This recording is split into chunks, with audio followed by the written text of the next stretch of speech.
à tous, comment allez-vous? Bienvenue dans une nouvelle vidéo. Aujourd'hui on se retrouve pour faire une update lecture, et pas n'importe laquelle puisque c'est l'update lecture qui commence le Pumpkin Autumn Challenge. C'est les lectures que j'ai commencées pour le Pumpkin Autumn Challenge, que j'ai fini aussi pour le Pumpkin Autumn Challenge. Trop de fois Pumpkin Autumn Challenge dans cette vidéo. Mais c'est toute une ambiance que je me suis créée pour ce début de mois de septembre, une ambiance assez mystérieuse, une ambiance assez paranormale aussi, et je vais tout de suite vous parler des 3 livres que j'ai lus en début de septembre. Le premier que j'ai envie de vous présenter, il s'agit du Dieu oiseau de Aurélie Wellenstein, publié aux éditions Scrinéo, quand 2018 je crois. Ouais, il est vraiment assez récent et je l'ai eu à la bibliothèque de ma ville. Donc voilà, j'avais très hâte de le lire puisque Aurélie Wellenstein sera aux Aliénales le 6 octobre à côté de Lille et c'est un salon du livre auquel je vais aller et j'ai super hâte. Donc j'avais envie de lire ce qu'elle avait déjà écrit pour voir un petit peu sa plume et pour voir si j'aimais tout simplement ce qu'elle avait écrit, par exemple le Dieu oiseau, dont je trouve la couverture absolument magnifique. Je crois qu'on peut tous et toutes s'accorder au fait que cette couverture est absolument sublime. On suit l'histoire de... Faolan. J'ai déjà oublié les noms en fait, ça ne me marque pas. On suit l'histoire de Faolan qui est un esclave depuis 10 ans. Il vit sur cette île où il y a 10 clans et tous les 10 ans ils se mesurent les uns aux autres dans des épreuves pour déterminer qui sera le clan vainqueur et qui pourra violer, tuer, manger les autres clans et les réduire en esclavage pour 10 ans. C'est absolument fantastique. Attention! Warning, violence, cannibalisme, viol, abus sexuel, abus émotionnel, tout en fait dans ce livre. Alors la manière dont on m'en avait parlé, j'avais l'impression que ce serait pire, mais non, ça va. Les gens qui ont lu vont dire mais non ça va pas du tout, mais si ça va, il y a des livres bien pires, croyez-moi. Mais donc c'est l'histoire de Faolan qui est... esclave depuis 10 ans. Il est le jeune esclave du jeune maître, jeune seigneur du clan vainqueur qui est Torok. Donc Torok s'entraîne tous les jours pour pouvoir participer aux épreuves, mais Faolan s'entraîne aussi pour pouvoir participer aux épreuves. Il veut se venger, il veut venger son clan qui a été décimé, il veut venger le viol et la mort de sa petite sœur, de sa mère, et le fait que son père a été empalé sur une broche et rôti vivant pour être mangé.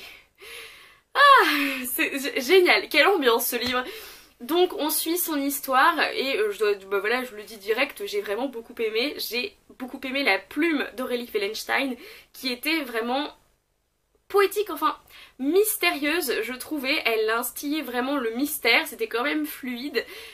Mais c'était bien mesuré, bien dosé. J'ai trouvé que en fait ce livre était très bien équilibré par rapport à beaucoup de choses, équilibré par rapport à la violence qu'il y avait, par rapport à l'animalité, la bestialité de certains personnages, par rapport au mystère qui est entretenu pendant tout le livre. En fait tout est vraiment très bien dosé pour que vous vous ennuyiez pas, pour que vous trouviez pas ça long, pour que vous trouviez pas direct la solution ou la fin du livre qui m'a laissé sur le cul, excusez-moi de l'expression, mais c'est vrai. J'ai beaucoup aimé la manière dont Aurélie Wellenstein traitait le traumatisme de personnes qui ont été abusées, de personnes qui ont été violées, qui ont des traumatismes mentaux, physiques, émotionnels. Le fait par exemple que... une espèce d'invocation de Torok, une espèce d'hallucination qu'a Faolan, enfin c'est pas très clair, on sait pas si c'est une hallucination qu'il a de Torok qui vient lui parler tout le temps à Faolan, puisque on se doute évidemment que si Faolan est le protagoniste, c'est qu'il va réussir les épreuves et qu'il va être choisi pour représenter le clan. Après c'est enfin, franchement il y a certains moments dans le livre où je me suis dit mais en fait non, c'est un arc narratif que je vois tellement souvent, le narrateur qu'on suit qui est obligatoirement le protagoniste, le héros, et là je me suis dit à certains moments mais en fait je me suis complètement trompée parce que là il va mourir et on était vraiment au point où il allait mourir et je me disais mais comment il peut se sortir de là? Mais c'est impossible en fait. Et donc il y a eu aussi beaucoup de suspense, beaucoup d'action, des moments qui m'ont retourné le cœur dans tous les sens. Les moments où il décrit les violences dont il est victime sont absolument horribles, mais aussi les moments de violence physique extrême, de meurtre ou je ne sais quoi sont aussi assez bien décrites, donc c'est assez perturbant. En somme, j'ai beaucoup aimé Le Dieu Oiseau d'Aurélie Wellenstein. Faut avoir le cœur bien accroché pour certains moments. Après, en général, j'ai trouvé que c'était la lecture parfaite du Pumpkin Autumn Challenge. Pour moi, ça rentrait dans la sous-catégorie les métamorphoses, où il y avait une histoire de métamorphose et d'animalité, de bestialité, ce qui est le cas, je pense, dans Le Dieu Oiseau. J'ai aussi lu Lumière Noire de Lisa Gardner, et là il y a un petit marque-page parce que ma maman est en train de le lire. Lumière Noire, c'est un thriller, en fait, c'est le tome 9 d'une saga. Je ne le savais pas, voilà, ça peut se lire en stand-alone, ça peut se lire tout seul, hein, voilà, il n'y a pas besoin de suivre la saga puisque c'est, vous savez, c'est les sagas de thriller où c'est des détectives qui reviennent à chaque tome, et là c'est le détective Didi Warren qui revient dans ce tome 9, mais c'était pas très grave de pas savoir sa vie, de ce qui s'est passé, de ses précédentes enquêtes d'avant, parce qu'on n'en reparle pas, donc bon. Voilà, ça m'a pas manqué, j'ai juste su que c'était une saga quand je suis allée voir sur Goodreads, donc je l'ai même pas senti quand j'étais dans le livre. C'est l'histoire de Flora qui a été enlevée 5 ans plus tôt et elle a été séquestrée, violée, torturée, etc. pendant 472 jours, au terme desquels elle a été libérée par les forces de police et son kidnappeur est mort. Voilà, et donc on est 5 ans plus tard et il y a des jeunes femmes qui se font kidnapper à nouveau, qui se font enlever et dont on ne retrouve pas forcément les corps, etc. En fait, Flora est devenue quelqu'un d'accro, par exemple aux arts martiaux, à la défense, voilà, au self-défense, et elle se croit entre guillemets un peu plus forte que tout le monde, un peu plus forte que les policiers, parce qu'elle a aussi la connaissance de ce que c'est que d'être une victime, que ce que c'est d'être une victime de kidnapping, d'enlèvement, et donc elle se fait un devoir de traquer les violeurs, les kidnappeurs, etc. La scène d'ouverture, c'est une scène où elle se réveille, elle est nue, ses mains sont attachées mais pas ses pieds sur une chaise. Elle est dans un garage, elle est toute seule et en fait elle cherche dans la pièce tous les éléments qui pourraient l'aider à se défendre contre son agresseur, et elle trouve un flacon d'antigel, elle trouve des graines dans une poubelle qui est dans le garage. Et quand le mec arrive, elle lui brûle littéralement la face, puisque le mélange de gel, de liquide anti-gel pour voiture et de graines, ça donne un mélange explosif qui lui fait que son visage est extrêmement brûlé et il meurt d'une crise cardiaque tellement la souffrance. Ça commence comme ça et donc la commandante de police Didi Warren arrive et ne sait pas à qui elle a affaire en voyant Flora. Est-ce que c'est...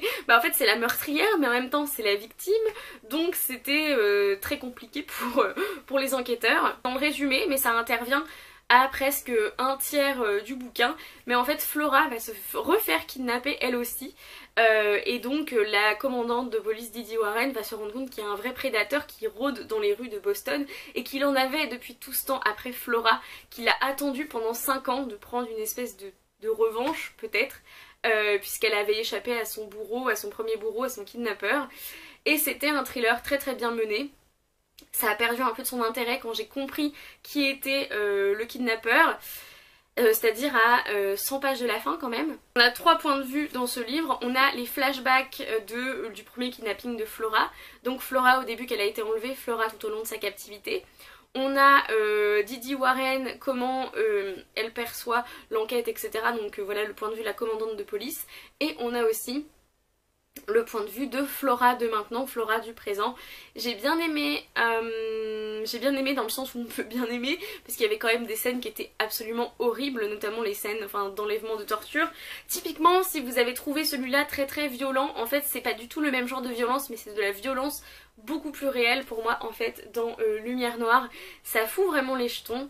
Et en même temps c'était ce que je voulais pour ce début septembre, pour un thriller, ça faisait parfaitement le job. J'ai trouvé que ça avait une ambiance absolument fantastique, un Boston très sombre, très atmosphérique, assez mélancolique aussi, donc je le recommande beaucoup. Et enfin le dernier livre dont je vais vous parler, vous allez comprendre pourquoi je n'ai présenté que 3 livres, puisque vous voyez je parle parce que j'ai vraiment beaucoup aimé ces 3 livres.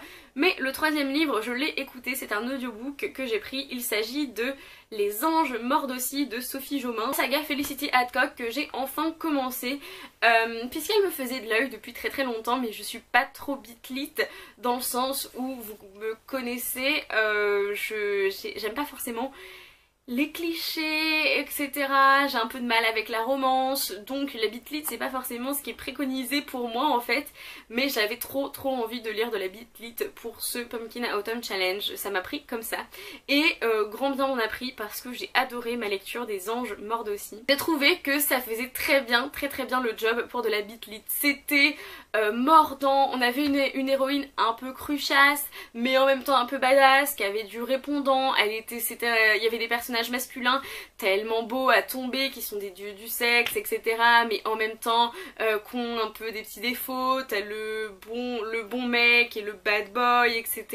Il y a un triangle amoureux entre les 3, t'as la meilleure amie un petit peu barrée, on a des vampires, on a des anges, etc. Moi ça a très bien fonctionné, il y avait des moments, je l'écoutais et j'étais dans le bus où j'étais à côté de personnes vivantes, genre qui marchaient dans la rue, et je pouffais toute seule de rire de l'humour de Sophie Jomain et de l'humour de Felicity Hadcock.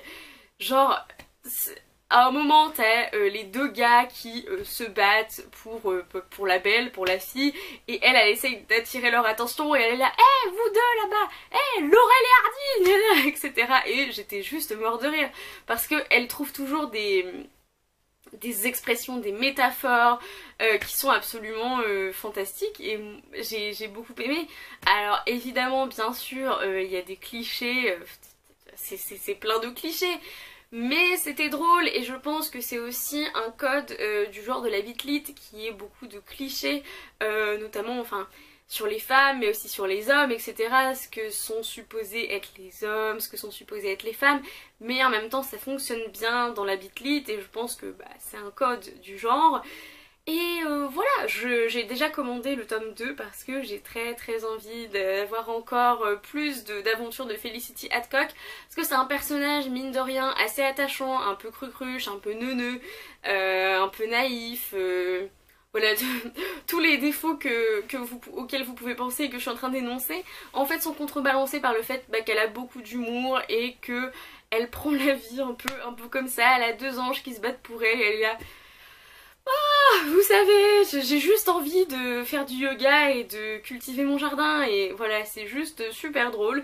Et ça a été une très bonne découverte, ça a été une bonne lecture. Tout pour cette update lecture qui est quand même très longue. Je me disais, j'avais hésité à faire cette update lecture sur 3 livres seulement. Je me disais, je vais pas avoir assez à parler sur eux, mais en fait, je les ai tellement appréciés, ça m'a tellement mis dans une bonne ambiance d'automne, etc. que je pense que voilà, j'avais beaucoup trop à en dire. En attendant une prochaine vidéo, lisez bien, amusez-vous avec vos lectures et bisous. Et la